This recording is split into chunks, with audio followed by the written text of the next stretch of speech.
Достор, кандайсыңар? Менин баракчамда аябай көп кеңештер бар, бирок ошого карабастан Айнур эже, ар бир постко Айнур эже, бетимде купюроз бар, кантип кетирсем болот, бетимде пигментация бар, кантип кетирсем болот, мындай тигиндей деп жазасыңар. Достор, эрикпей менин баракчамды акырын барактап көргүлө. Астын жагында бүт көйгөйлөр жөнүндө мен кеңири жана так маалыматты бергенге аракет кылгам. Мен комментарийлердин баарын окуйм, баарына жооп бере албасам да, бирок көбүн окуганга аракет кылам.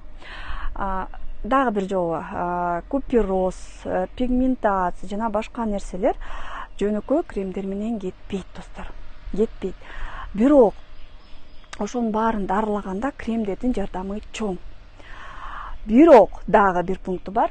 Ар бир эле териге бир универсалдуу крем жарай бербейт. Мисалы, купюрозго бир эле универсалдуу бүт купюроздорго арналган кремдер болбойт. Ар бир тери индивидуалдуу. Пигментацияга дагы, такка дагы, тактын тереңдигине жараша, тактын түшкөн убактысына жараша, жаш куракка жараша, терин жанагындай калыңбы, жукабы, мындай кара торубу же ак жумабы, ошого жараша болот. Күн мезгилге жараша болот. Ошон үчүн баарына эле бир универсалдуу крем болбойт. Ошон үчүн мен да ишенбейм. Бул мына крем тактарды кетирет дегенге эч качан ишенбегиле. Бул деген коммерциялык нерсе, кремди сатуу үчүн кылынат. Эгерде бул ушундай жеңил түрдө болсо, анда албетте бир кремди чыгарып туруп эле бүт көйгөйдүн баарын чечип коймокпуз. Анан косметологиялык процедуралар жөнүндө да мен дайыма ачык маалымат берип келем. Мени билгендер айтып жүрүшөт. Эч качан мына ноу менен бетиңердеги тактарды кетирип берем деп айтпайм.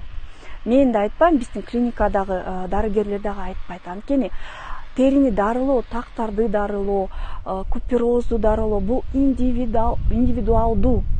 Бир укол витаминдерди атып кетирип берем, же жана пилингдер жасап кетирип берем деген бул туура эмес, достор.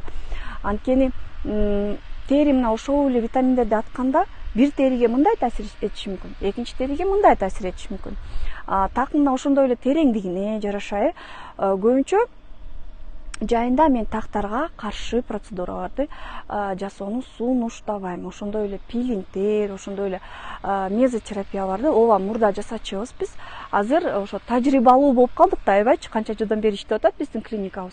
Аябай тажрыйбалуу дарыгерлер жайында биз ошо агартуучу мезотерапия, анан жайкы пилингдерди жасабайбыз. Анткени 3-чү, 4-чү фототиптерге кирет кыргыздар. Ооба, бир-экөөнө жардам бериши мүмкүн. Мисалы, 10 кишини жазсаң, бирөөнө жардам бериши мүмкүн.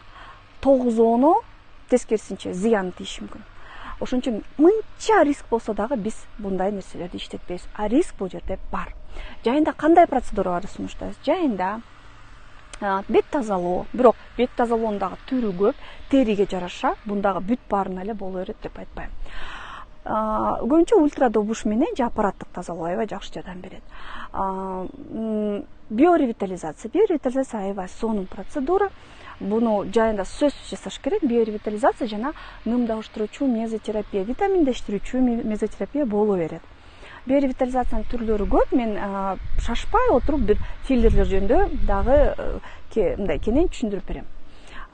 Ушул эки процедура жайкы хиттер десек болот. Анан массаж алсаңар болот. Сөз жок, массаж алыңыздар, бирок массаждан буруштар кетип калат деп ойлобоңуздар. Массаж бул жанагы кан тамырларды ичиндеги толуп калган суусундукту, толуп калган кандарды сыгып чыгаруу. Массаж бул кан жүгүртүүнү жакшыртуу. Массаж тырыштарга, бырыштарга эч таасир этпейт. Бул алдына алуу, болуп калган нерсени массаж кетирбейт. Пластикалык операцияларды жайында жасаса болот. Ой, жайында болбойт дешет, анан кышында кечет, кышында болбойт деп айтып атышпайт. Жайында боло берет, кыздар, боло берет. Анан жайында сөзсүз чекаптарды жазып алсаңар болот. Чекап деген эмне? Бул контролдук изилдөөлөр. Жалаң гана сулуулук эмес, ден соолук дагы өтө маанилүү экенин түшүнүп калдык.